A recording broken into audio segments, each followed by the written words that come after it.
गीता में अर्जुन को स्वयं भगवान कह रहे हैं कि उस परमेश्वर की शरण में जा, उसके लिए उन संतों के पास जा जो तत्वदर्शी हो। इसी प्रकार हजरत मोहम्मद को उनका अल्लाह कह रहा है कि कोई और पूर्ण परमात्मा है, उसको पाने के लिए उन तत्वदर्शी संत की तलाश कर। वो प्रभु कौन है, ये जानने के लिए कृपया अवश्य सुनिए जगत गुरु तत्वदर्शी संत रामपाल जी महाराज के अमृत वचन।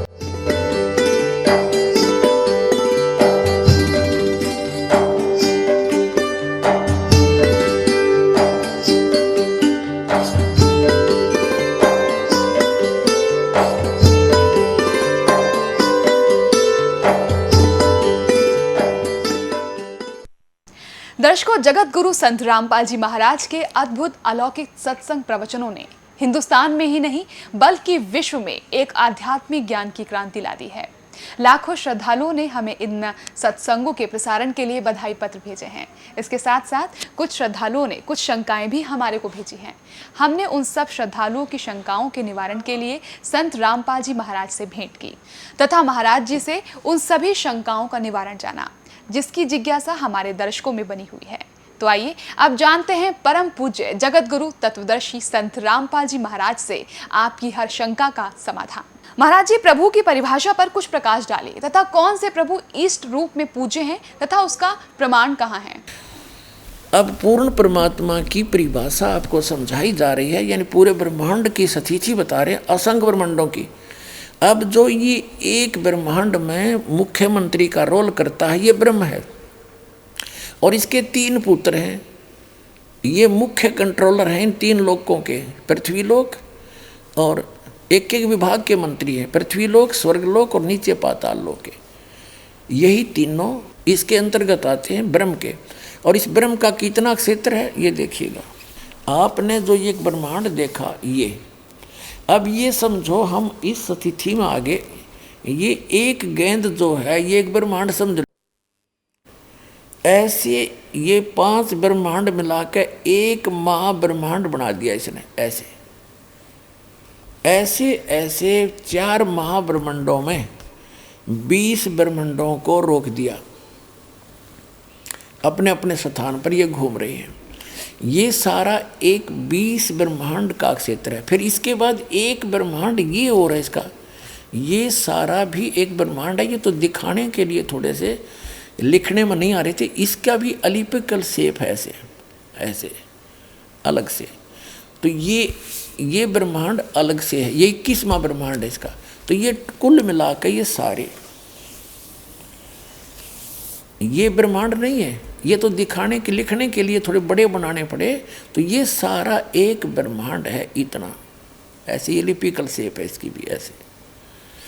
तो ये एक ब्रह्मांड अलग है, ये 20 ब्रह्मांड ये है। एक ब्रह्मांड जो मैंने अभी आपको पहले दिखाया था वो समझो एक गेंद है, या एक गेंद जैसी है, ये इतना आ गया। और इस समझने के लिए तो ये 21 ब्रह्मांड का स्वामी है, ये 21 ब्रह्मांड का स्वामी है ब्रह्म, सरपुरुष, काल, शैतान, जिसको शैतान कहते हैं, ये है। और ये सरपुरुष भी कहलाता। अब देखो, अब ये है, ये जो आपने देखा 21 ब्रह्मांड का ये एक क्षेत्र है, अभी आपने देखा था, ये तो है सरपुरुष का। और इसके बाद जो ये स्थान है इतना, ये रेड लाइन जो है ये वाली, ये है 7 संख ब्रह्मांड इस परब्रह्म के, जिसको अक्षर पुरुष भी कहते हैं। ये सरपुरुष है, ये अक्षर पुरुष है। और ये ओवरऑल कंट्रोल जो अल्लाह अकबर है, अल्लाहु अकबर है, अल्लाहु अकबर यानी बड़ा भगवान, वो ये है। ये छोटे छोटे जो डॉट दिखे ये सारे ब्रह्मांड हैं, ये चारों तरफ ये सारे, ये सतलोक है सारा, ये सतलोक ये। और इसके ये है वो मूल मालिक अल्लाहु अकबर, जो 7 में वो कहते हैं ना, अर्श कुर्स पर अल्लाह तकत है, खालिक बिन नहीं खाली। तो ये तकत है उस मालिक का, स्थान है, सिंहासन है। और इसके अंतर्गत ये परब्रह्म 7 संग ब्रह्मांड वाला ये भगवान भी इसी के अंतर्गत आता है। और ये काल भगवान, ये जो कुरान शरीफ का ज्ञानदाता और श्रीमद् भगवद गीता का ज्ञानदाता चारों वेदों का ज्ञानदाता और इन पवित्र बाइबल का ज्ञानदाता ये है। ये तो इतना इतना अल्लाह है, इतना खुदा है, बस ये इतना, ये 21 ब्रह्मांड का। और इसके बाद ये देखो 7 शंख ब्रह्मांड परब्रह्म के, अक्षर पुरुष के, और ये है असंख्य ब्रह्मांड ओवरऑल कंट्रोलर। ये है वो कुल का मालिक, ये है वो अल्लाह अकबर, बड़ा भगवान ये है। और इसके फिर अन्य ऊपर लोक और हैं, अलख लोक और अगम लोक और अनामी लोक, जिसको अल्लाह लोक भी कहते हैं। ये ओवरऑल कंट्रोलर, ये मालिक ही अन्य लोकों में भी अन्य रूप धारण करके यही परमात्मा सबका कंट्रोल करता है। और ये है वो मूल मालिक, संसार रूपी वृक्ष की ये जड़ है, वो परम अक्षर ब्रह्म, वो अल्लाह अकबर, वो जड़ है पूरे संसार रूपी वृक्ष की, जो सबका धारण पोषण करता है तीनों लोकों में प्रवेश करके। अब 3 लोक कैसे हो गए? ये ऊपर का जो लोक हैं, सतलोक, अलखलोक, अगमलोक और अकैलोक, ये एक लोक अविनाशी स्थान बोला जाता है, उसकी अलग डिवीजन बना दी गई है। और नीचे के ये 2 लोक, जैसे सरपुरुष इस ब्रह्म के और अक्षर पुरुष इस परब्रह्म के 7 शंख ब्रह्मांड, और ब्रह्म के सरपुरुष के सरब्रह्म के ये 21 ब्रह्मांड, ये 2 लोक अलग हैं। प्रत्येक जैसे सरपुरुष का लोक, एक अक्षर पुरुष का लोक, और ये परम अक्षर पुरुष का ये ऊपर का स्थान, ऊपर के अविनाशी जो स्थान है, वो भी एक लोक कहलाता है। तो इस प्रकार इन तीनों लोकों में जितने भी प्राणी हैं, सबका धारण पोषण ये परमात्मा ही करता है। यानी जो संसार रूपी वृक्ष की जड़ है, मूल है, और मूल से पूरे वृक्ष को आहार मिलता है, तो वो है अल्लाह अकबर। और ये कुरान शरीफ का ज्ञानदाता तो 21 ब्रह्मांड का स्वामी है, और गीता का ज्ञानदाता ये वही है, और वेदों का ज्ञानदाता भी यही है, बाइबल का ज्ञानदाता भी यही है। तो ये तो उस अल्लाह अकबर की जानकारी भी नहीं रखता, उसके लिए तो ऑप्शन छोड़ दिया, कोई तत्वदर्शी संत बताएगा। ये है वो तत्वदर्शी संत, आओ और कल्याण करा लो। पुण्यात्माओं, इनकम्प्लीट जो नॉलेज रखते हैं उसके विषय में कहा है कि little knowledge is the dangerous thing, नीम हकीम खतराए जान। अभी तक जिन भगवानों को भगवान मान के इस पृथ्वी के जितने भी मानव हैं अपना कल्याण चाहते थे, ये खुद लिटल नॉलेज रखता है। इसने तो ऑप्शन छोड़ दिया कि उसके बारे में किसी बाखबर से पूछ लो। तो इन सदग्रंथों में वर्णित विधि से उस अल्लाह अकबर की यानी कंप्लीट गॉड की अक्षर पुरुष की प्राप्ति हो ही नहीं सकती, उसकी भक्ति ही नहीं है। ये तो अल्लाह अकबर मान के और इस गीता ज्ञानदाता, वेद ज्ञानदाता, कुरान शरीफ के ज्ञानदाता, बाइबल के ज्ञानदाता की पूजा कर रहे हैं। जो अन्य देवता है, अन्य प्रभु है, अन्य स्वामी है, वो कुल मालिक नहीं है, वो अल्लाह ताला नहीं है, वो कंप्लीट गॉड नहीं है। उस कंप्लीट गॉड की जानकारी इस दास के पास है। ये देखिएगा, ये पवित्र बाइबल है, संपूर्ण जीवन अध्ययन बाइबल। ये कहाँ से छपा ये देख लीजिएगा। ये देखिएगा, journal editor down and C stamps, associate editor ये Wesley Adams PhD, life publishers international.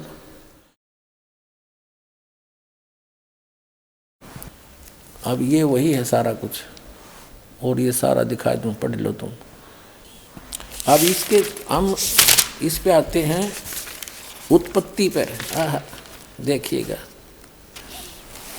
ये उत्पत्ति जिसको अंग्रेजी में इन्होंने कहा है जेनेसिस, जेनेसिस 1 प्रश्न नंबर 4 पे। आदि में यानी प्रारंभ में परमेश्वर ने आकाश और पृथ्वी की सृष्टि की। पृथ्वी बेडौल और सुनसान पड़ी थी, यह इस पर पहला दिन हुआ।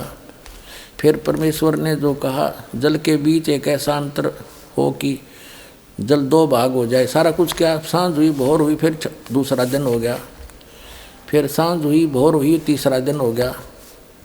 हमने अपने मतलब की बात लेनी। ये चौथा दिन हो गया, सांझ हुई, भोर हुई, फिर चौथा दिन हो गया। अब हम ये 5वां दिन हो गया, प्रश्न नंबर 5 पर आ गए हम। ये सांझ हुई, भोर हुई, 5वां दिन हो गया। अब छठे दिन ये आ गया, छठा दिन। ये छठे दिन में चल पड़ा। इस प्रकार परमेश्वर ने पृथ्वी की जाति जाति के वन पशुओं को और जाति जाति घरेलू पशुओं और जाति जाति की भूमि पर सब रेंगने वाले जंतुओं को बना, और परमेश्वर ने देखा अच्छा है। फिर परमेश्वर ने कहा कि हम मनुष्य को, उन सब पशु पक्षियों को बनाकर, फिर हम मनुष्य को अपने स्वरूप के अनुसार बनाएं, अपनी समानता में बनाएं, और वे समुद्र की मछलियों और आकाश के पक्षियों और घरेलू पशुओं और सारी पृथ्वी पर सब रेंगने वालों जंतुओं पर जो पृथ्वी पर रेंगते अधिकार रखें। इनसे समझदार हो। जैसे भैंस, गाय, बैल, इनको हमने अपने काम के लिए प्रयोग कर लिया। इनको खाना नहीं, सताना नहीं। इनको जैसे गाय भैंस आपने रखी, उसको पहले आप पेट भरते हो, चराते हो, उसको नहवाते हो, धोआते हो, प्यार से रखते हो, जब वो दूध देती है। तो ऐसे कहा, खाने के लिए नहीं कहा उस मालिक ने। देखो आगे, तो परमेश्वर ने कहा मनुष्य को अपने स्वरूप के अनुसार बनाए, अपनी समानता बनाए। तो भगवान फिर कैसा हुआ? फिर परमेश्वर ने कहा हम मनुष्य को अपने स्वरूप के अनुसार बनाए, अपनी समानता बनाए, और वो समुद्र की मछलियों और आकाश के पक्षियों और घरेलू पशुओं और सारी पृथ्वी पर रेंगने वाले जंतुओं पर जो पृथ्वी पर रेंगते अधिकार रखे। आगे देखो, तब परमेश्वर ने मनुष्य को अपने स्वरूप के अनुसार उत्पन्न किया। अपने ही स्वरूप के अनुसार परमेश्वर ने उसको उत्पन्न किया, नर और नारी करके उसने मनुष्यों की सृष्टि की। तो भगवान कैसा? नर आकार, मनुष्य सदृश। जैसे जिनको परमात्मा मिले, सचखंड लेकर गए, वापस छोड़ा, उन्होंने बताया हमरे ही निहार है, हमारा सृजनहार, अपना हमारा भगवान हमारे जैसी शक्ल का है। लेकिन उसकी बॉडी वो उस वहाँ जाकर के सभी का जो शरीर है इमोर्टल हो जाता है, अविनाशी शरीर मिलता है। वो मटेरियल सारा अविनाशी मटेरियल का शरीर है, और यहाँ पर ये नाशवान है ये शरीर। यहाँ जब आता है परमात्मा अपनी ओरिजिनल बॉडी से ही आता है, वो अविनाशी। वो ऐसे ही किसी माँ से जन्म नहीं लेता, सह शरीर आता है, सह शरीर चला जाता है। आपको प्रमाण दिखाएंगे। अल्लाहू अकबर सह शरीर आया था, बालक रूप धारण किया, लीला करते बड़े हुए, फिर सह शरीर चले गए लाखों लोगों के सामने। अब ये स्पष्ट हो गया कि परमात्मा ने मनुष्य को अपने जैसा अपनी सूरत में अपने शकल के अनुसार अपने जैसा रचा। तो भगवान भी, अल्लाह भी मनुष्य जैसा है। और तब परमेश्वर ने जो कुछ बनाया था वो देखा, तो क्या देखा? वह बहुत अच्छा है। तथा सांझ हुई, फिर भोर हुआ। इस प्रकार ये 6वां दिन हो गया। अब 7वां दिन। यूँ आकाश और पृथ्वी और उनकी सारी सेना का बनाना समाप्त हो गया, और परमेश्वर ने अपना काम जिसे वह करता था 7वें दिन समाप्त किया, और उसने अपने किए हुए सारे काम से 7वें दिन विश्राम किया। और परमेश्वर ने 7वें दिन को आशीष दी और पवित्र ठहराया, क्योंकि उसमें उसने सृष्टि की रचना के अपने सारे काम से विश्राम लिया। ठीक, अपने आत्माओं, जो क्रिएटर है, जो सबका रचनहार है, जो अल्लाहू अकबर है, जो सुप्रीम गॉड है, उसने 6 दिन में सृष्टि रची, 7वें दिन तख्त पर जा बैठे। उसी के विषय में कुरान शरीफ में स्पष्ट किया है कि ये वही है। कुरान शरीफ का ज्ञानदाता कह रहा है ये वही अल्लाहू अकबर है जिसने 6 दिन में सृष्टि रची, 7वें दिन तख्त पर जा बैठा। उसकी खबर किसी बाखबर से पूछ लो, वो तो 7वें दिन सारी रचना रच कर चला गया। उसके बाद इस काल के अंतर्गत आ गया बागडोर, और इसने फिर अपने 3 पुत्रों को ड्यूटी दे रखी है। इस काल भगवान ने भी अपने 3 पुत्रों को, ब्रह्मा विष्णु महेश को ड्यूटी दे रखी है आँखें संभालन की। तो वो आगे ही ने बागडोर संभाल ली। जब आदम और हव्वा को उस परमात्मा ने बना दिया, आदम को वचन से बना दिया, उसकी हड्डी से जैसे भी मानते हैं, हव्वा बना दी, ठीक है, वो तो उसको छोड़ दिया। फिर ले लिया इस काल ने कंट्रोल में, और इसको ले गया ब्रह्मा, क्योंकि उस सूक्ष्म वेद के अंदर कहा है कि वही मोहम्मद, वही महादेव, वही आदम, वही ब्रह्मा, दास गरीब दूसरा कोई नहीं, देख अपने घर में। अब दास तो आपको दिखाना चाह रहा है कि उसके बाद 3 देवताओं ने, ब्रह्मा विष्णु महेश ने यहाँ की बागडोर संभाल ली। इस पवित्र बाइबल में स्पष्ट है, जब आदम को और उसकी पत्नी को इस यहाँ के भगवान ने, जिसको ये भगवान मानते हैं, ब्रह्मा ने, वास्तव में ये है कि ब्रह्मा ने उनको एक वाटिका में छोड़ दिया। उनको इतना मंदबुद्धि बना रखा था कि उनको कोई आभासा नहीं था।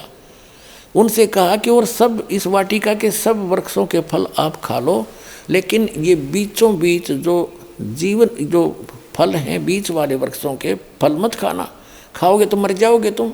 यानी झूठ बोलना शुरू किया इसने। एक दिन वो काल आ गया सर्प बन के, वो शैतान कह दी इसने, और सर्प बन के आके हवा को बोल दिया कि ये बीच वाले पेड़ के फल क्यों नहीं खाते तुम। उन्होंने कहा कि हम और सब फल खा सकते हैं, अल्लाह ने कह रखा है कि बीच के फलों को ना खाना, तुम मर जाओगे। सर्प ने कहा, काल आ गया सर्प बन के, कि ऐसी बात नहीं है, ये तो बहुत अच्छे फल हैं, इनको खाने से तुम मरोगे नहीं बल्कि तुम्हें भले बुरे का ज्ञान हो जाएगा। तो उस औरत ने, हवा ने फल तोड़ा, आप भी खा लिया, अपने पति को भी खवा दिया। तो उनको आभास हुआ, उनका नशा सा उतर गया कि तुम तो नंगे हैं। हम उनको शर्म आई एक दूसरे से। उन्होंने अंजीर के पत्ते तोड़कर लंगोट बांध लिए दोनों ने। फिर कहते हैं शाम के समय वो अल्लाह यानी खुदा, वो परमात्मा आया, उसकी पैर की कदम की आवाज़ सुनकर वो दोनों छुप गए वाटिका में। और उस भगवान ने आवाज़ लगाई, ईश्वर ने, कि तुम कहाँ हो आदम। आदम ने कहा कि मैं आपकी आवाज़ सुनकर घबरा गया और मैं छुप गया क्योंकि मैं नंगा हूँ। तो कहते हैं भगवान ने कहा कि क्या तुमने वो फल खा लिए जो मैंने मना किए थे। कहा हमने खा लिए, मेरी पत्नी ने खिला दिए। उसकी पत्नी से पूछा तो उसने कहा कि सर्प ने बहका दिया, हमने इसलिए खा लिए। तो वो अल्लाह जिसने ये भगवान कहते हैं पवित्र बाइबल के पढ़ने वाले, उसने सोचा कि अब इन आदम और हवा ने वो फल खा लिए, ये भले और बुरे का ज्ञान कराने वाले फल खा लिए, और कहीं ऐसा ना हो कि इसी वाटिका में ऐसे भी फल लगे हैं, ऐसे वृक्ष भी हैं जिनका फल तोड़ कर ये खा लेंगे तो ये अमर ना हो जाएं और हम में से एक के समान हो जाएंगे अगर ये फल खा लिया तो। अब दिखाते हैं हाय हाय जैसे ये, क्योंकि little knowledge is the dangerous thing, नीम हकीम खतरा जान। ये ज़्यादा अटपट करने वाले, ज़्यादा मंत्रों के घोट कर दुनिया पर प्रभाव जमाने वाले ये लिटल नॉलेज वाले हैं, ये नीम हकीम है। इनको कखता पता नहीं। आम जनता ने सोचा बड़ा जल्दी जल्दी बोला है, फटाफट फटाफट, ये तो गौना विद्वान होगा। विद्वान इन ये लक्षण नहीं होते, वो तो गर्क होता। कहते हैं बड़ बड़ क्रैसो भूत है, थोड़ा बोले देव और मान महंत चावे नहीं। ये लक्षण रख ले। जो अटपट करते हैं ना ज़्यादा, वो तो कहते हैं भूत समझो उनको, तो वो तो मूर्ख बनाना चाहते हैं जनता को। और थोड़ा बोले देव, महापुरुष तो बहुत सीमित बातें करता है, ढंग से बोलता है। और मान महंत चावे नहीं, मान बढ़ाई चाहता नहीं, ये साधु के लक्षण, ये लक्षण रख ले। तो वो क्या कहते हैं कि ये हिंदू जो हैं ये एक से अनेक भगवान मानते हैं। और ये जो सतीथी दास ने बताई डेफिनेशन ऑफ गॉड में, परमात्मा की परिभाषा में, एज इट इज है, ऐसे ही सारा है। लेकिन ये कुरान शरीफ का ज्ञान इनकम्प्लीट है। वो तो खुद कहता है कि मैं जानता नहीं उस मालिक के बारे में, अल्लाह अकबर के बारे में, तो फिर अपने आप इनकम्प्लीट नॉलेज है। यही वेदों का इनकम्प्लीट नॉलेज है। और इसी प्रकार गीता का इनकम्प्लीट नॉलेज है। और ऐसे ही बाइबल का, क्योंकि वो 6 दिन में सृष्टि रच गए, वो तो चले गए। बाद में काल ने बागडोर संभाली। अब दिखाते हैं वो क्या कहता है। एक जिसको ये बाइबल के पढ़ने वाले भगवान कहते हैं, योहा कहते हैं, वो कहता है कि आदम ने और हवा ने यदि इस जीवन मृत्यु वाले फल खा लिए वृक्ष के, तो हम में से एक के समान हो जाएगा। इससे मतलब सिद्ध होगा कि एक से अधिक है वो भगवान। देखिएगा ये पवित्र बाइबल फिर से, ये देखिएगा पवित्र बाइबल, फिर दिखाते हैं आपको। ये वही है पवित्र बाइबल, संपूर्ण जीवन अध्ययन बाइबल। ये अभी आपको दिखाया, ये देखिएगा ये। अब इसके हम उत्पत्ति ग्रंथ को पढ़ रहे हैं, यहाँ पढ़ लिया। अब हम यहाँ जाते हैं, हम थोड़ा सा दिखाएंगे फिर पढ़ सकते हो आप। वैसे थोड़ा हिंट देते, ये यहाँ पर लिखा है, तब यहोवा परमेश्वर ने आदम को भूमि की मिट्टी से रचा और उसके नथनों में जीवन का श्वास फूंक दिया और आदम जीवित प्राणी बन गया। और यहोवा परमेश्वर ने पूर्व की ओर अदन में एक वाटिका लगाई और वहाँ आदम को जिसने उसे रचा था रख दिया। और यहोवा परमेश्वर ने भूमि के सब भांति भांति के वृक्ष जो देखने में मनोहर और उनके फल खाने में अच्छे हैं उगाए, और वाटिका के बीच में जीवन के वृक्ष और भले बुरे के ज्ञान के वृक्ष भी लगाया। अब देखो, यहोवा परमेश्वर ने आदम को लेकर अदन की वाटिका में रख दिया और वह उसमें काम करे और उसकी रक्षा करे। और यहोवा परमेश्वर ने आदम को यह आज्ञा दी कि तू वाटिका के सब वृक्षों का फल बिना खटके खा सकता है, पर भले बुरे का ज्ञान का जो वृक्ष है उसका फल तू कभी न खाना, क्योंकि जिस दिन तू उसको खाएगा उसी दिन अवश्य मर जाएगा। अब यहाँ देखो 8 पृष्ठ पे पढ़ रहे हैं हम, जेनेसिस 8 पृष्ठ पे 18वां। यहोवा परमेश्वर ने कहा, आदम का अकेला रहना अच्छा नहीं, और उसके लिए एक ऐसा सहायक बनाऊं जो उससे मेल खाए। यहाँ देखिए, तब यहोवा परमेश्वर ने आदम को भारी नींद में सुला दिया, और ये तो उसकी उत्पत्ति की, उसकी हड्डी निकाल ली नौकर। फिर यहाँ देखते हैं मनुष्य का पतन। यहोवा परमेश्वर ने जितने बनैले पशु बनाए थे उन सब में सर्वदुष्ट था। उसने स्त्री से कहा कि क्या, वो हव्वा बना दी उसकी स्त्री, क्या सच है कि परमेश्वर ने कहा कि तुम इस वाटिका के वृक्ष का फल न खाना? स्त्री ने सर्प से कहा, इस वाटिका के वृक्षों के फल हम खा सकते हैं, पर जो वृक्ष वाटिका के बीच में है उसके फल के विषय में परमेश्वर ने कहा है कि न तो तुम उसको खाना और न उसको छूना, नहीं तो मर जाओगे। सर्प ने कहा, स्त्री से कहा कि तुम निश्चय नहीं मरोगे, वरना परमेश्वर आप जानता है कि जिस दिन तुम उसका फल खा लोगे उसी दिन तुम्हारी आंखें खुल जाएंगी, तुम भले बुरे का ज्ञान पाकर परमेश्वर के तुल्य हो जाओगे। तब स्त्री ने देखा उस वृक्ष का फल खाने के लिए अच्छा है, देखने में मन भाऊ है, बुद्धि देने के लिए चाहने योग्य भी है। तब उसने उसको तोड़कर खाया, अपने पति को भी दिया और उसने भी खाया। तब उन दोनों की आंखें खुल गई, उन्होंने मालूम हुआ कि वे नंगे हैं, इसलिए उन्होंने अंजीर के पत्ते तोड़कर लंगोट बना लिए। तब यहोवा परमेश्वर जो दिन के ठंडे समय वाटिका में फिरता था का शब्द सुनाई दिया। तब आदम और उसकी पत्नी वाटिका के वृक्षों के बीच यहोवा परमेश्वर से छिप गए। तब यहोवा परमेश्वर ने पुकार कर आदम से पूछा, तू कहाँ है? यानी वो भगवान इतना अज्ञानी है कि नहीं पता फिर वो कहाँ छुप रहे हैं। अब और वाटिका में घूमने फिरने लग रहा है। सारे बाइबल के पढ़ने वाले ईसाई यहूदी कहते हैं भगवान तो निराकार है। बताओ अकल है कोई ज्ञान? ये देखो, और इसमें सपट है, घूमे फिर सारी बात कर रहा। यहोवा परमेश्वर ने पुकार कर आदम से पूछा, तू कहाँ है? तो उसने कहा, मैं तेरा शब्द बारी में सुनकर डर गया, क्योंकि मैं नंगा था इसलिए छिप गया। अब उसने कहा, किसने तुझे बताया कि तू नंगा है? जिस वृक्ष का फल खाने को मैंने तुझे मना किया था, क्या तूने उसका फल खा लिया? खा लिया है। आदम ने कहा, जिस स्त्री को तूने मेरे संग रहने को दिया है उसी ने उस वृक्ष का फल मुझे दिया और मैंने खा लिया। तब यहोवा परमेश्वर ने स्त्री से कहा कि तूने यह क्या किया? अब स्त्री ने, हव्वा ने कहा कि सर्प ने मुझे बका दिया, तब मैंने खा लिया। अब हम अपने मतलब की बात पढ़ेंगे।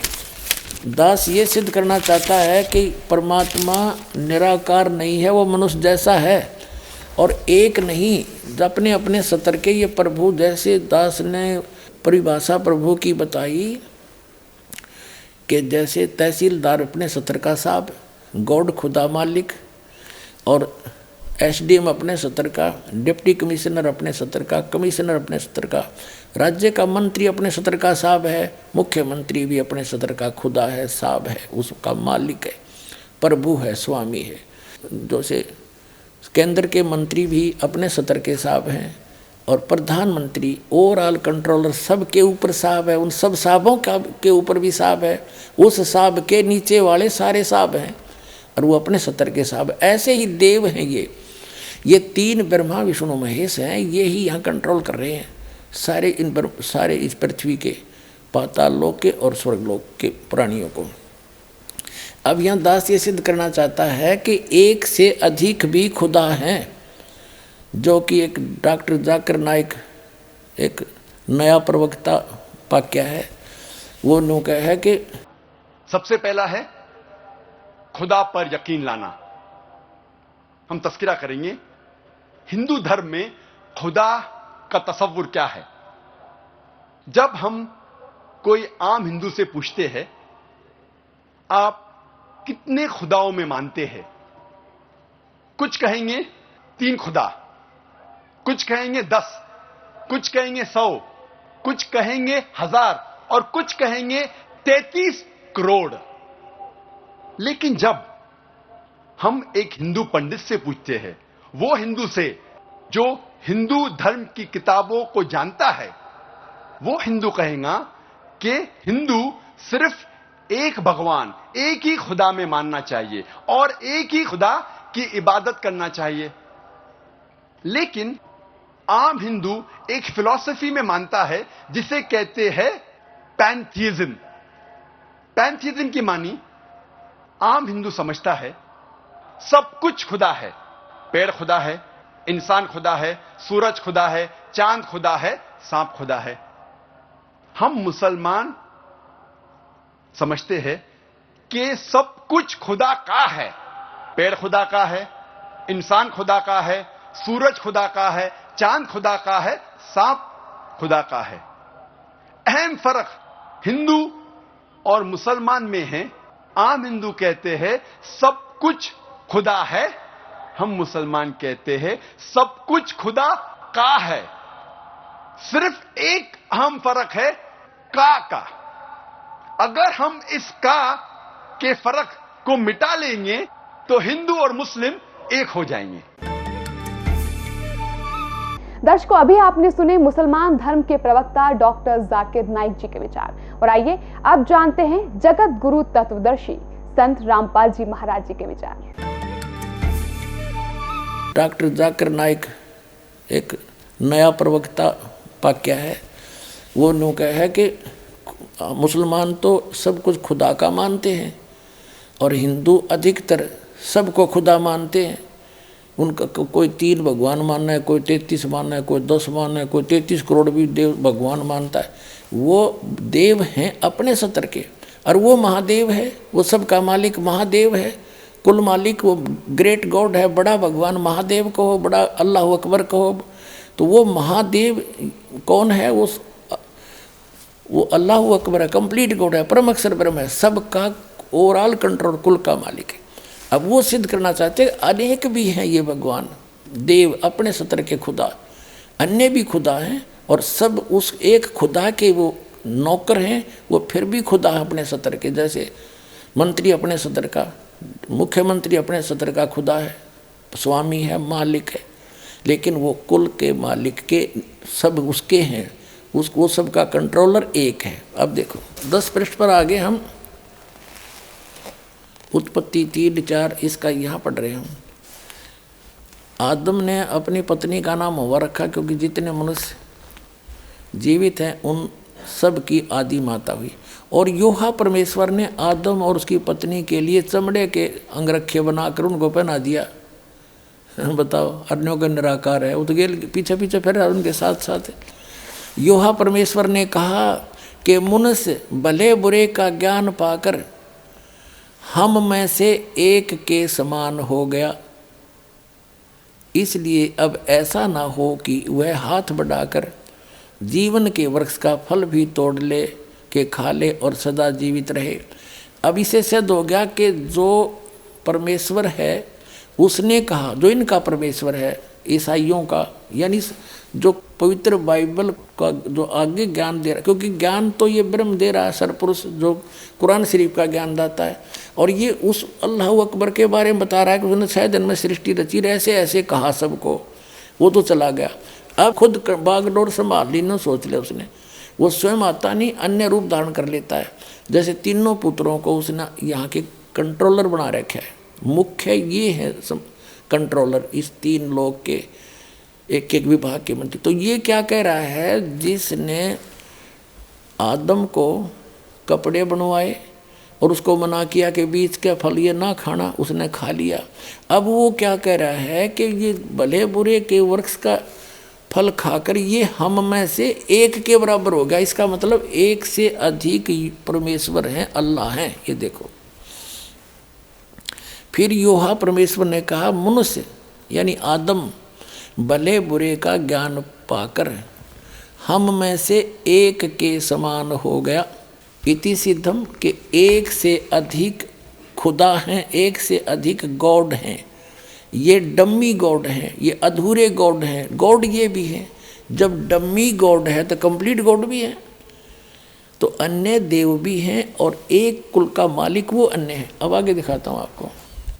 ये है जेनेसिस यानी उत्पत्ति ग्रंथ, अध्याय नंबर 16-17 का, और 17 अध्याय का श्लोक नंबर 1 है यो, 1 नंबर। अब अब्राहम 99 वर्ष का हो गया था अब्राहम। तब योहा ने उसको दर्शन देकर कहा, मैं सर्वशक्तिमान ईश्वर हूँ, तो मेरी उपस्थिति में चल और सिद्ध होता जा। हो गया, यानी निराकार की तरह जब सामने आकर दर्शन दिए। ठीक है, जेनियस 17-18 24 नंबर पृष्ठ पे और 17-18 ये अध्याय हैं।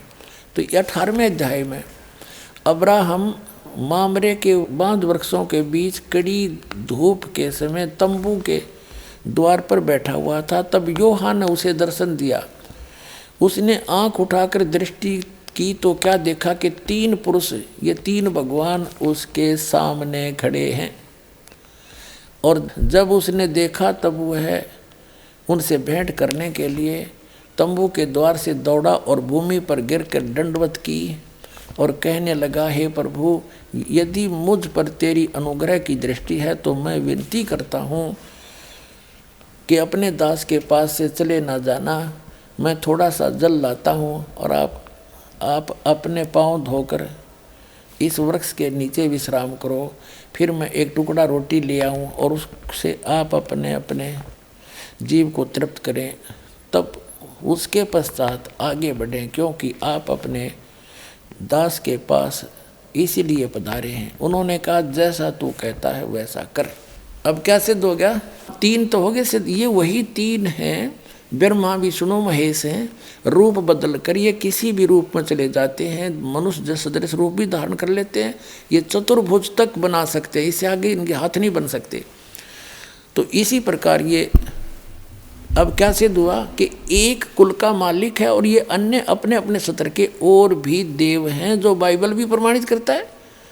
और जो ये कहता है कि हिंदू अन्य देवता है ही नहीं, वो गलत मानते हैं।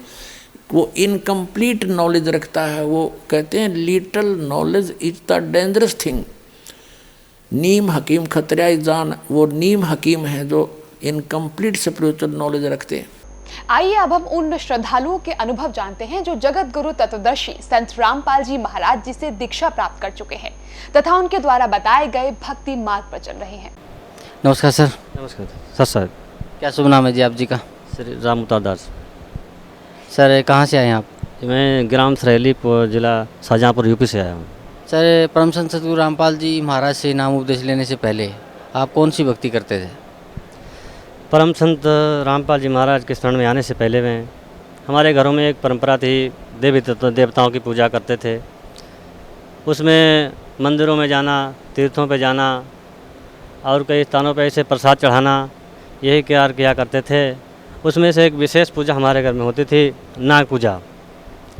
नाग पूजा में क्या होता था कि जो घर में मेन गेट होता था उसके दोनों तरफ एक लकड़ी की राख से लेकर उसमें दूध मिला करके उनके दोनों तरफ नाक बनाया करते थे और उनकी पूजा किया करते थे। सर जो भक्ति आप करते थे, जो पूजाएं आप कर रहे थे, उससे आपको क्या लाभ मिलता था? उससे कोई लाभ नहीं मिला था, बिल्कुल यूजलेस साधनाएँ थीं, बिल्कुल शास्त्र के विरुद्ध साधनाएँ थीं। सर परम संत सतगुरु रामपाल जी महाराज की शरण में आप कैसे आए? परम संत रामपाल जी महाराज के शरण में ऐसे आए कि एक बार में ऐसे मेरा एक दोस्त भी है और मेरा भाई भी है, हम लोग एक साथ में क्लास फेलो हैं, पढ़े हैं साथ साथ में। हम इस समय गांव में रह रहे हैं, अब एक कस्बे में रह रहे हैं। तो उनको एक बार एक भक्ति सौदागर का संदेश पुस्तक मिली, तो एक बार मैं उनके घर पर चला गया। तो उन्होंने उस समय वो तो राजनीति भी करते थे थोड़ा बहुत, तो उन्होंने उस किताब को समझा नहीं। मैं उनके घर पर गया तो मैंने उस पुस्तक को देखा। मैंने पूछा, भाई ये पुस्तक कहाँ से आई है और बहुत अच्छी पुस्तक है, इसको मैं पढ़ सकता हूँ क्या? बोले हाँ ले जाओ, इसे पढ़ो, मेरे तो समझ में कुछ नहीं आया है और आप देखो इस समझ करके। तो मैं उसको घर ले आया, पढ़ा, तो उसमें देखा कि ब्रह्मा विष्णु महेश के माता पिता भी बताए गए हैं, जबकि हमने ब्रह्मा विष्णु महेश को सुना तो था, लेकिन उनके विस्तार से जानकारी हमें नहीं थी कि इनके कोई माता पिता भी हैं और इनका जन्म मृत्यु भी होता है। तो ऐसे ऐसे तो मैंने किताब जब पढ़ा, क्योंकि आत्मा को तो परमात्मा की भक्ति चाहिए थी, वो तो एकदम गदगद हो गई। तो उसको पढ़ते पढ़ते मुझे मतलब ऐसा आनंद आने लगा, मैंने उसको मतलब 5-6 दिन में ही पूरी पुस्तक पढ़ डाली। तो इतना आनंद आया, तो मैंने सोचने लगा अब संत से मिलना चाहिए, भाई बहुत अच्छा ज्ञान दे रहे हैं और ऐसा ज्ञान हमने कभी सुना नहीं है, ना कहीं देखा है। तो मैंने उनसे कहा, भाई ये पुस्तक कैसे तुम्हें प्राप्त हुई, कहाँ से लाए हो? तो मैंने कहा उसमें उस करौथा का पता पड़ा हुआ था उस पुस्तक में। तो मैंने उस पते के आधार पर मैंने कहा चलो भाई वहाँ देखते हैं। उसके पहले हमारे यहाँ एक इस समय वर्तमान में मिशन चल रहा है भोले बाबा के नाम से, भोले बाबा उर्फ साकार विश्वरी के नाम से। उसने इसमें वर्तमान में कम से कम लाखों संख्याओं को, उसने जीवों को अपने जाल में फांस रखा है।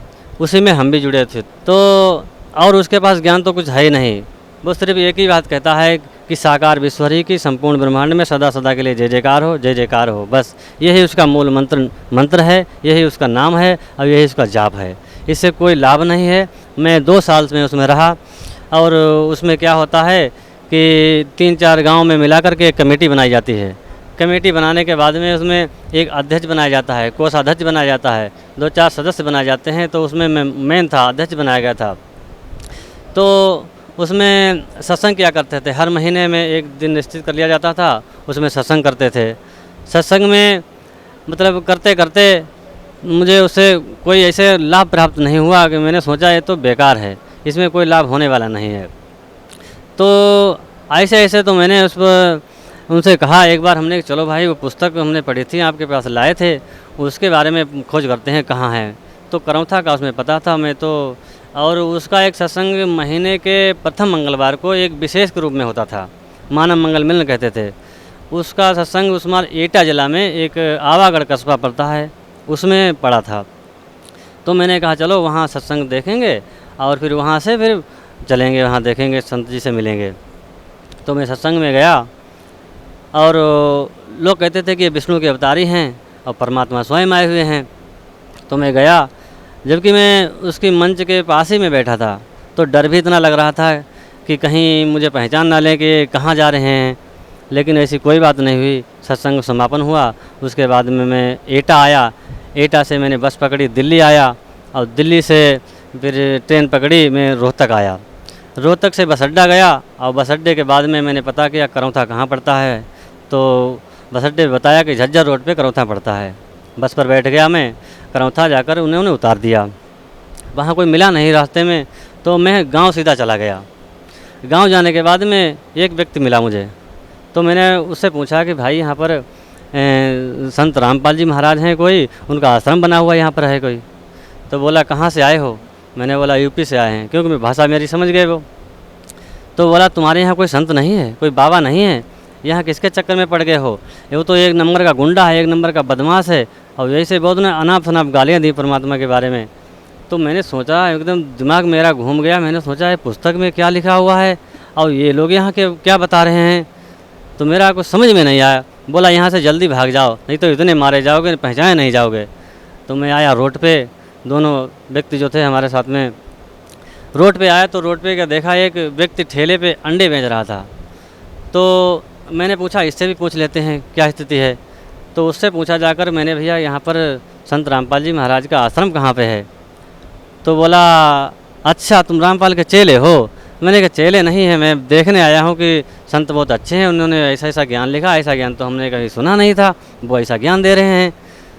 तो बोला अच्छा कि उन्होंने, हाँ उसमें क्या करता, करौथा कांड की एक पुस्तक थी, तो उसमें कुछ जो वहाँ पर मतलब लड़ाई हुई थी, दंगा फसाद हुआ था, उसमें कुछ चित्र थे, तो उसी पुस्तक पे फाड़ फाड़ के अंडे दे रहा था वो। तो उसने पटक दी मेरे सामने के लिए, देख ये पुस्तक देख, इसमें देख क्या है लिखा हुआ है। कैसे देख? देख मैं फ़ोटो देख, लड़ाई है हो रही नहीं हो रही, तू उसके संत के पास आया है, वो तो एक नंबर का बदमाश है, वो ऐसा करता है वैसा करता है। उसने भी यही बात की। तो मेरा तो दिमाग घूम गया, मैंने कहा तो बेकार गलत जगह पे आ गए भाई। तो मैंने कहा चलो भाई अब तो घर चलते, क्योंकि शाम को चार बज चुके थे। मैंने सोचा अब रात को कहाँ रुकेंगे यहाँ पर। मैंने तुरंत वहाँ पर वापस हो लिया, रोहतक आ गया। रोहतक के आने के बाद ट्रेन पकड़ के मैं घर चला गया। घर जाने के बाद क्योंकि आत्मा को संतुष्टि नहीं हुई, आत्मा ने तो पुस्तक पढ़ी थी, ज्ञान उसमें ऐसा था। तो दूसरे दिन मैंने फिर पुस्तक को देखा, मैंने कहा ऐसा हो नहीं सकता है और कैसे हो गया ये। तो मैंने फिर पुस्तक को देखा, तो उसमें मेरे एक नंबर मिल गया, मोबाइल नंबर मिल गया। तो मैंने उस नंबर को लगाया, तो नंबर किसी भगत के पास लगा। तो मैंने उससे पूछा भाई ये पुस्तक तो कुछ और बता रही है और हम वहाँ पर गए तो वहाँ के लोग तो कुछ और बता रहे हैं, ये क्या मामला है भाई, मुझे मतलब सच्चाई के बारे में बताइए। तो बोला आप कहाँ से बोल रहे हो? तो मैंने पूरा बताया और मैंने ऐसे ऐसे वहाँ करौथा गया। तो बोला तुम आप गलत पहुँच गए, वहाँ इस समय आश्रम बंद है और आप बरवाला आ जाओ। तो मैंने कहा बरवाला कहाँ पड़ता है? बोला रोहतक के आगे जिंद पड़ेगा और जिंद से उतर लेना, वहाँ पर तुम्हें प्राइवेट वाहन या गुरुजी की गाड़ी तुम्हें ले लेगी और आश्रम से उतार देगी। तो मैंने ठीक है अच्छा भाई। ऐसे ऐसे करते करते 1 महीना बीत गया, तो एक पंपलेट मुझे मिल गया, उसमें लिखा था अवश्य जानिए, और उसमें लिखा था ब्रह्मा विष्णु महेश के माता पिता कौन हैं, और सारे डिटेल्स सारे लिखे थे। तो मैंने देखा कि मैंने सोचा ये तो पुस्तक वही है, उसी के क्वेश्चन इसमें लग रहे हैं। तो परमात्मा की ऐसी दया हो गई। तो मैंने कहा चलो भाई, हाँ उससे पूछा मैंने कि ये पर्चा कहाँ से मिला तुम्हें, पम्पलेट कहाँ से मिला? बोला एक भगत है उसने मुझे दिया है। मैंने कहा उस भगत को खोजो, कौन है भगत, उसको पता होगा। तो उसके भगत की खोज की तो हमारे पास ही का निकला, वो छिदम्बी नाम उसका था, वो सबसे पहले यही नाम उपदेश लेकर गया था। तो मैंने कहा उससे भाई हमें वहाँ ले चलो, क्योंकि हमें मतलब बिल्कुल चैन नहीं पड़ रहा था कि मुझे संत से मिलना जरूर चाहिए। तो उससे कहा, तो उन्होंने कहा ठीक है अगले पूर्णमासी आएगी तो उसमें हम चलेंगे। तो पूर्णमासी का समय जब आया तब उसने कुछ का काम लग गया, क्योंकि काल का जाल ही ऐसा है। तो उसने कहा अब इस बार तो हम चल नहीं पाएंगे, अगली पूर्णमासी को हम चलेंगे। मैंने ठीक है भाई चलो अगली पूर्णमासी चलेंगे। तो फिर ऐसे ऐसे फिर 1 महीना लग गया, दूसरा महीना पूर्णमासी आई, फिर भी वो मतलब नामकुर हो गए। तो मैंने परमात्मा से प्रार्थना की मैं कैसे आपके पास आ पाऊँगा, और मेरे तो तड़प बहुत ज़्यादा है, मैं कैसे आ पाऊँगा, मैं तो गया नहीं हरियाणा, कभी देखा भी नहीं कहाँ पर है। तो तीसरे महीने को उन्होंने कहा अच्छा इसके अगली बार में हम जरूर चलेंगे। तो तीसरी बार जब उनका तय हुआ आने का, तो हम लोगों ने व्यवस्था की शाम को कि सुबह ज़रूर चलेंगे। सुबह हुआ तो जो हमारे दोस्त थे पतराखन दास जी और छिदम्बी दास जी, तो 2 लोग तैयार होकर के उन्होंने फ़ोन किया सुबह के आ जाओ और इस दिन शाहजहाँपुर से निकलते हैं। तो और सुबह मेरे फ़ोन आ गया घर पर, मेरे साडू का दमान था, उसकी टांग टूट गई। फ़ोन आ गया तो उन्होंने कहा ऐसे ऐसे उन्हें भर्ती कराना है और वहाँ चलना है। तो मैंने कहा अब तो बड़ा मुश्किल पड़ जाएगी, अब कैसे पहुँच पाएंगे हम। तो मैंने कहा अब आप चले जाओ, मैं नहीं जा पाऊँगा भाई। तो वो आ गए यहाँ पर, उन्होंने देखा कि कबीर साहब का प्राकट दिवस उसमें था, सन 2011 की बात है। तो उन्होंने देखा अगर उन्हें उपदेश लिया, ज्ञान सुना, परमात्मा के मतलब दर्शन किए, तो उन्होंने वाकई में बात भाई परमात्मा आए हुए हैं। तो उन्होंने जाकर हमें बताया कि वास्तव में परमात्मा कबीर साहब आए हुए हैं और आप चलो वहाँ पर आप भी उपदेश लो। तो उसके बाद में फिर हमें भी उन्हें बताया, फिर हमने भी 15 जुलाई सन 2011 को हमारा आध्यात्मिक जन्म हुआ इस दिन से। सर जैसे आप बता रहे हैं 15 जुलाई 2011 को आपने परम संत सतगुरु रामपाल जी महाराज से नाम उपदेश लिया, और आपने एक बहुत अच्छी बात बताई कि उस दिन आपका आध्यात्मिक जन्म हुआ। तो जो भक्ति परम संत सतगुरु रामपाल जी महाराज ने आपको दी है, उस भक्ति से आपको क्या लाभ मिला? लाभ तो क्या बताया जाए, लाभ तो पहला लाभ तो हमें आध्यात्मिक मार्ग का ज्ञान नहीं था। सबसे बड़ा लाभ तो मुझे यही हुआ है कि हमें अपने निज घर सतलोक से हम जब से आए बिछड़े हुए हैं उसका पता लगा, क्योंकि हम इस काल की जाल में फंसे हुए हैं। जब से हम आए हुए हैं हम अपने घर का रास्ता ही भूल गए कि कहाँ के रहने वाले थे हम और कहाँ जाएंगे बाद में। इसका हमें कोई मतलब बताने वाला ही नहीं था। तो सबसे बड़ा तो लाभ यही मुझे हुआ। तो वो एक लाभ तो वो हुआ। ऐसे ऐसे फिर एक बार मैं पेड़ से गिरा, उसमें भी मेरे कुछ नहीं खरोंच आई, कोई भी चोट नहीं लगी। तो लाभ तो मतलब यहाँ वैसे देखा जाए तो लाभ तो हमें वही सबसे ज़्यादा मतलब हमें मालूम पड़ता है कि हमारा आध्यात्मिक रूप से ज्ञान हो गया हमें और हमें अपने घर का पता लग गया है। सर, पहले आप जो भी अन्य साधनाएं करते थे उससे आपको कोई लाभ नहीं मिला और परम संत सतगुरु रामपाल जी महाराज से नाम उपदेश लिया तो आपको एक आध्यात्मिक लाभ भी मिला। और जैसा आप बता रहे हैं कि आपको अपने निज घर का पता चला कि हम कहाँ से आए हैं, कैसे वहाँ जाएंगे। तो भगत समाज को क्या संदेश देना चाहते हैं सर आप?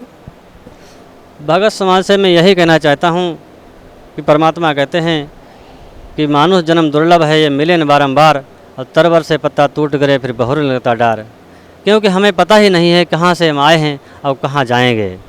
तो सतगुरु रामपाल जी महाराज पूर्ण रूप से इस समय धराधाम पर परमात्मा कबीर साहिब के अवतार आए हुए हैं और हम उनसे खास करके जो वर्तमान में भोले बाबा हमारे यहाँ साकार विश्व के नाम से उनका मिशन चल रहा है, लाखों व्यक्तियों को उन्होंने अपने कब्जे में कर रखा है। उनसे हाथ जोड़कर प्रार्थना करना चाहता हूँ कि आएँ परमात्मा के चरणों में आकर के उपदेश लें और अपने तत्व ज्ञान से उनको तौलें, जानें, समझें कि हम आखिर में क्या कर रहे हैं, क्या करना चाहिए और हम क्या कर रहे हैं यहाँ पर। तो उनसे हमारा यही निवेदन है। और सारे धर्मों से जो अन्य पंथ चल रहे हैं, सारे मिशन चल रहे हैं, उनसे भी मेरी यही निवेदन है, प्रार्थना है कि आएँ और अपना कल्याण कर पाएँ, अपने निज सतलोक घर को चले जाएँ। सर धन्यवाद, आपका बहुत बहुत धन्यवाद। बहन जी, क्या शुभ नाम है आप जी का? माया। बहन जी, कहाँ से आए हैं आप? मैं एमपी से। बहन जी, परम संत सतगुरु रामपाल जी महाराज से नाम उपदेश लेने से पहले आप कौन सी भक्ति करते थे? हम सबकी भक्ति करते, माता जी की भी करती थी, मैं शिव की भक्ति करती थी, बचपन से शिव की पूजा करती थी ज़्यादा करके। बहन जी, जो आप शिव की पूजा करते थे या माता जी की पूजा करते थे, उस भक्ति से आपको क्या लाभ मिला? कुछ भी लाभ नहीं मिला। बहन जी, परम संत सतगुरु रामपाल जी महाराज की शरण में आप कैसे आए? परमात्मा खुद मेरे को लेने पधारे। मेरे को सपने में आके ने बरवाला देखा, मैंने सपने में बरवाला का टिकट दिया। फिर मेरे पति ने क्या एक टिकट से नहीं जा पाएगी, फिर परमात्मा ने मेरे को एक और टिकट दिया, मेरे को 2 कलदार दिए, 2 टिकट दिए। तो मैं जैसी पलटी ऐसी मैं एक कुएं में गिर गई। तो परमात्मा में ऐसे पकड़ पकड़ के मिट्टी के ऐसे थे, वो पकड़ पकड़ के निकल रही थी। परमात्मा ने मेरा हाथ पकड़ के ऊपर खींच लिया, मैं बाहर निकल गई। फिर सुबह हुआ, मैंने मेरे बच्चे से बताया, मेरे आदमी से बताया। मेरा आदमी ने क्या हवा जा, मैंने क्या मैं कहीं भी तीरथ नहीं जाऊँगा, मेरे को बरवाला का है। मैं पढ़ी लिखी भी नहीं थी, बिल्कुल भी नहीं जानती। और मेरा लड़का थोड़ा पढ़ा हुआ 12वीं तक, बड़ा वाला, वो लेके आया मुझे। फिर तो एक माई इतनी अच्छी आई, क्या मालूम परमात्मा ने भेजी। तो मैंने क्या वाह, उस माई ने मेरा क्या कि यहाँ बिछा लो, सो गई रात भर मेरे पास। और सुबह में उठी तो उन्हें क्या तुम नहा लो, फिर वहाँ से फार्म लेना। तो वहाँ हम नहाने गए तो उनने मेरे कपड़े वपड़े पकड़े, मैं पर्स मोबाइल सब पकड़ा। और फिर मैंने क्या मैं कपड़े कैसे पहनूँ, यहाँ गीला हो रहा। तो उन्हें क्या कि ये पाटला लाई कहाँ से, और वो उस पर मैंने साड़ी पहनी, पाटला लगाए। और फिर उतने टाइम उनने मेरे कपड़े भी धो दिए, उस माई ने मेरे कपड़े धो दिए। मैंने सोचा, पहली बार आई थी, मैंने सोचा कि यहाँ पे सेवादार करते हो ऐसा काम। फिर मैं इतनी बार आई, किन्ने भी कोई माई नहीं मिली, वो अभी तक कौन आई थी क्या मालूम। फिर हम जा रहे थे यहाँ से वापस, तो हम जीन से बैठ गए उसमें जनता में, हम बैठ गए। अब मैं तो सर्दी के दिन थे तो मैंने स्वेटर भी पहन रखा था और साल ओढ़ के सो रही सीट पे, मैं लड़का बेटा सामने। और 2 बुजुर्ग थे, संत लोग भक्त थे, वो उन्होंने बताया था हम गुजरात से आए, वो बहुत मतलब ज़्यादा थे तो उनसे जनरल डिब्बे में चढ़ाया कोई नहीं, तो हमारे रिजर्वेशन में घुस गए। तो हमने क्या वहाँ बैठ जाओ आप, तो उनने बोला कि टीटी आएगा तो हमारे से पैसे लेगा। तो मैंने क्या नहीं आएगा टीटी, ना आएगा तो हमारे सीट पे बैठे हो, हम बोलेंगे। मैं लड़के ने बोला हाँ बोलेंगे हम। वाह, उनको बिठा लिए। एक माई भी थी ऐसी ऐसी ज़्यादा बुढ़ी थी, उनकी गर्दन भी हिल रही थी, तो वह उन तीनों को हमने बिठाया। और परमात्मा कहाँ से आए मालूम नहीं पड़ी।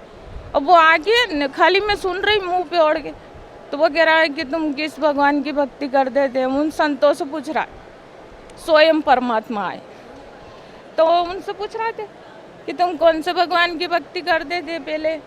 तो उन्होंने क्या कि हम सब भगवानों को पूछते, भेरू जुजार। वो जो लोग बैठे थे संत, 2 भक्त थे, 2 वो एक माई थी, 3 जने थे और 2 हम 5 जनों में छठे परमात्मा आए। छठे परमात्मा आके बैठ गए। अब बैठे बैठे मैं तो जैसी उठी, मैंने क्या दिल्ली वाले तो जद हमारे से लड़ाई करते जाए। तो मैंने क्या ये बुढ़े है गांव के टेपे जैसे लग रहा है। तो उन्होंने सापा भी ऐसे पगड़ी बांधी हुई थी और वो शर्ट के गुंडे ऐसे लगी हुई थी उन लोगों, धोती वोती पहनने की थी। तो मैंने क्या इनकी हंसी उड़ा रहा है। मैं जैसी उठी, मैं उनसे लड़ने वाली थी, जैसी उठी तो मेरे को परमात्मा दिखे। तो मैं तो कुछ बोली नहीं, सुन खा के बस उनको देखती रही परमात्मा। अब देखती रही, परमात्मा बोलते रहे उन लोगों से, तुम किस भगवान की पूजा करते थे, वो भगवान मिला नहीं मिला, ऐसे उनसे बात कर रहा है। मैं सुनती रही और मैं देखा घड़ी भी वही थी परमात्मा की, बाल भी वैसे ही थे, उनके जूते चप्पल एक एक चीज़ देखी मैंने। वो बोल भी ऐसे रहा। अब मैं पढ़ी भी नहीं थी, मेरे को नाम बताया आके कि बेटा तेरे को नाम मिला। मैंने क्या हाँ, तो क्या नाम है बता। तो मैंने क्या कि नाम किसको नहीं बताते।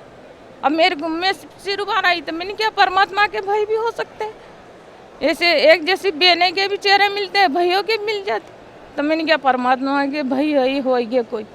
तो मैंने उनको थोड़े, मैंने परमात्मा तो हंसी में डाल रहे थे, फिर भी मैंने उन्होंने मेरे को बताया नाम। तो फिर बोला बेटा ऊपर नीचे का एक ही नाम है। तो मैं ध्यान दे रही थी उनकी बातों, वो ऐसे प्यार से बोल रहे थे कि ऐसे तो कभी पिताजी ने भी नहीं पूछा होगा, ऐसे ऐसी बात कर रहे थे। फिर मैं लड़के से बोला कि तूने क्यों नहीं लिया नाम, आपने क्यों नहीं लिया। तो उन्होंने बोला मैं नहीं ले सकता। कि क्यों? कि जैसे मैं जिस माँ की पूजा करता आ रहा, अब इस माँ को छोड़ के मैं ये दूसरी माँ नहीं कह दूँ कि या मेरी माँ है। जैसे या मेरी माँ बैठी या है मेरी माँ, अब इस माँ को छोड़ के मैं दूसरी माँ नहीं कहता, बोलता कि या मेरी माँ।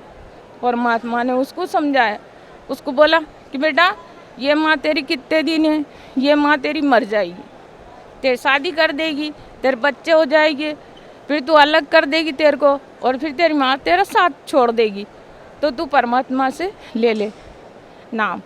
तो उनने बोला कि मैं नहीं ले सकता। फिर उनने बताया बागर से छड़ी लाया, मैं मेन घोल हूँ, जैसे हमारी पूजा करते हैं वो सब बता दिया परमात्मा से।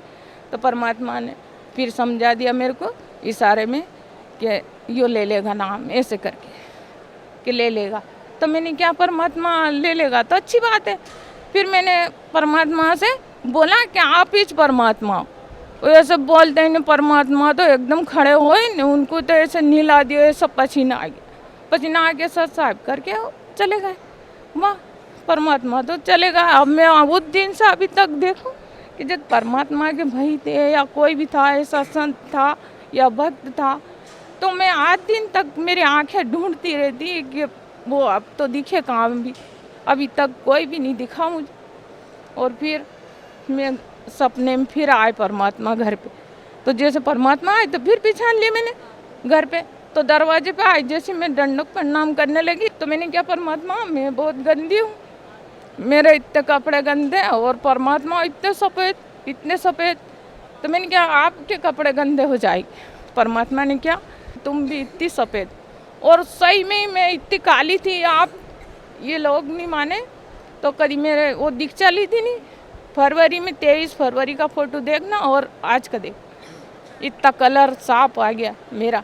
और फिर सिमरन करते करते मेरे पे परमात्मा तो रोज ही मेरे पे कहीं ना कहीं मेहर होती रहती। सिमरन करते करते मेरे को जैसे ऐसे पट खुल गए, बदल में, और मैंने देखा इतना बड़ा सतलोक है, इतना बड़ा सतलोक कि जैसे परमात्मा बताते नहीं, उससे तो कई ज़्यादा देखा मैंने। अब मैंने जैसा देखा नहीं तो ऐसे बड़े बड़े घर, इतने सफ़ेद। फिर वहाँ हिरन दिखे मुझे, मकान दिखा, बड़े बड़े महल, फिर सीधे हिरन दिखे। तो ऐसे हिरन चमक रहा सोने जैसे। तो मैंने उस हिरन को जाके मैंने क्या मूर्ति बना रखी होगी सोने की, तो मैंने उसको हाथ लगा दिया। सिमरन करती करती क्या मालूम परमात्मा ले जाए क्या हो। मैंने उसको हाथ लगाया तो वो चारा खाने लग गया। तो मैंने कहा हाँ यार ये तो जिंदा है, मूर्ति नहीं है। फिर मैं चली थोड़ी, फिर मेरे को इतना अच्छा लग रहा है, मैं घूम रही, तो फिर मेरे को गाय दिखी। तो गाय इतनी सफ़ेद, ऐसी गाय अभी तक मैंने नहीं देखी, ऐसी सफ़ेद गाय दिखी। फिर मैं चली, फिर मेरे को मोर दिखे। मोर तो ऐसे ही जैसे यहाँ है, जैसे वहाँ है। फिर मेरे को घोड़े दिखे वहाँ पे, परमात्मा के वहाँ पे। और मैं आज भी मेरे को नींद लग जाती है तो परमात्मा आके बोलते हैं कि उठो बेटा भक्ति करो, और मैं 3 बजे उठ जाती हूँ और मैं सिमरन करने लग जाती हूँ। और मेरे को है ना तकलीफ बहुत होती थी, इसलिए मैं बरवाल आई थी, मैं तम्बाकू खाती थी, मेरा बहुत पेट में दुखता था, मेरे को लेटरिन नहीं आती, और मेरी सोनोग्राफी कराई बहुत बार, मेरा कोई आराम नहीं हुआ। 1-1 घंटा लेटरिन बैठी रहती, लेटरिन नहीं आती। डॉक्टरों ने बोल दिया कि इनके आंटी पड़ी हुई आंत में। फिर डॉक्टर ने बोला आंत में आंटी पड़ी, तो मैंने क्या छोरन के ऑपरेशन कराएं। मैंने क्या मैं ऑपरेशन नहीं करूँ। फिर है तो और फिर सोनोग्राफी कराई थी, एक ने बोला आंत अलग से बढ़ गई। वाह। फिर मैं यहाँ आई, मैंने क्या मैं तो वहीं जाऊँगा। फिर यहाँ आई तो मेरी तम्बाकू खाना छूट गई, फालतू चीज़ें सब छूट गई, और मैंने परमात्मा का नाम लिया। मैंने कहा मेरे को लेटरिन नहीं आती है। इतनी दस्ते लगी कि बिल्कुल पेट साफ हो गया मेरा, और मैं 8 दिन तक मैंने एक गोली भी नहीं खाई, इतनी अच्छी हूँ मैं अभी तक। और बीमारी तो कटी सारे मेरे इतने घर में लड़ाई झगड़े होते थे वो भी अच्छे रहने लग गए, सब शांतिपूर्वक। बहन जी, परम संत सतगुरु रामपाल जी महाराज से नाम उपदेश लेने के बाद मालिक ने आपको सतलोक दिखाया, आपके जो लाइलाज बीमारी थी वो ठीक की, आपके घर में सुख शांति हुई। तो बहन जी, भक्त समाज को आप क्या संदेश देना चाहते हैं? मैं भक्त समाज को तो ये संदेश दूंगा कि जो भी जैसे बड़े बड़े लोग तो अस्पतालों में 10,000, 20,000, 40,000 लगा दे, और गरीब लोग यहाँ आते हैं। और गरीबों को मैं बहुत से भक्तों से मिली, बहुत से भक्तों मतलब 10,000 में से 9,000 लोगों का दुख कट गया, बिल्कुल दुख नहीं है उनको। और केवल रेगा है मतलब 10,000 में से 9,000 लोगों का 100% दुख कट गया, और रहेगा 1,000 वो मर्यादा में नहीं रहते हैं, और मर्यादा में रह के सिमरन करेंगे तो उनका भी दुख दूर हो जाएगा। तो मैं भक्त समाज से यही प्रार्थना करूँगा कि सब यहाँ आओ बरवाला, और सतगुरु रामपाल जी महाराज से दीक्षा लो, अपना दुख भी कट जाएगा बिना पैसों से, और आपका मोक्ष भी मिलेगा। जी धन्यवाद, आपका बहुत बहुत धन्यवाद बहन जी। महाराज जी, आप जी कौन सी सदग्रंथों को प्रमाणित मानते हैं? ऑथेंटिक सदग्रंथ हम मानते हैं। उन सदग्रंथों में कौन से शास्त्र हैं जिनको आधार मानकर साधना भक्ति की जानी चाहिए।